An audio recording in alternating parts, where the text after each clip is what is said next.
Why am I dwelling on this? Because it's still a disease in this country. It's still what you have to contend with every day, right? Okay, so we got to lance the boil here. When they say, oh, the Greens spoiled 2000, you say, gee, I thought Bush got more votes than we did. Why isn't the Bush the spoiler? He's the thief of the election. At least we can call him a spoiler. That's right. And how in the world do you spoil a corrupt, spoiled system? That's like satiring satire. I don't know quite how to do that. Unless we break through on that, unless we develop a greater tolerance, we won't make the advances that the civil rights movement made. This is sheer bigotry. And it's very crude. And it deals with corruption of our political, electoral, and vote counting processes. And we've got to deal with it.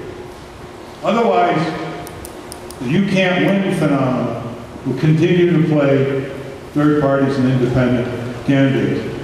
I never thought that Mexico and Brazil were up to our level in democratic processes. But you know something? In the United States of America, you could never elect a Lula in Brazil or an Obrador in Mexico, in this country. That's how rigged it is. We can't even elect a populist candidate anymore, even if that populist candidate comes from the Democratic Party.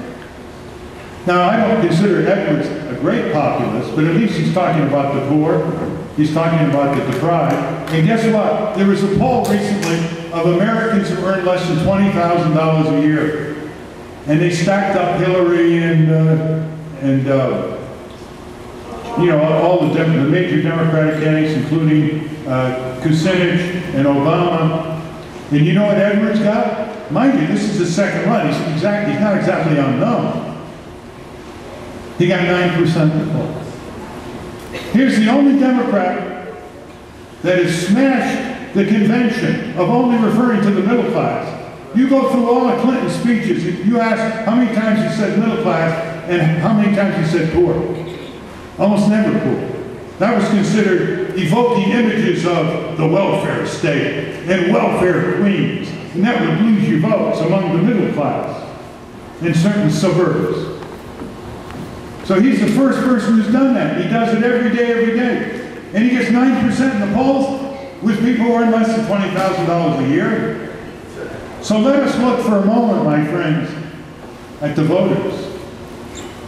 Let us ask ourselves, why don't the voters do their homework and give themselves a chance to make an informed vote? Why don't the voters vote for candidates who represent them, sweating out year after year after year, instead of voters who flim-flam them, who flummox them, who flatter them, and who betray them before and after the election day? That's what we have to ask them. You say, okay, now let's see, you want a living wage?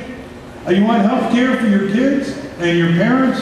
Yeah. Well, you know, there's one person in the Democratic Party who's been saying that and voting that and running on that, and he can't even get 3% of your vote. And his name is Dennis Kucinich. What's wrong with you? He's a Democrat. You are a Democrat.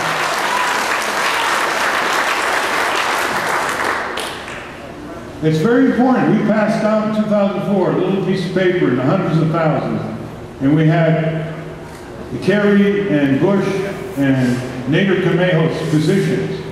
And on the other side, we had where the voter would be. So they would see that their votes were contrary to Kerry and Bush, but they were consonant with Nader Camejo. Just to make that point. Give yourself a chance. Spend some time in the fall. Study the record. Open the mind. Have a debate with your neighbors. Come alive.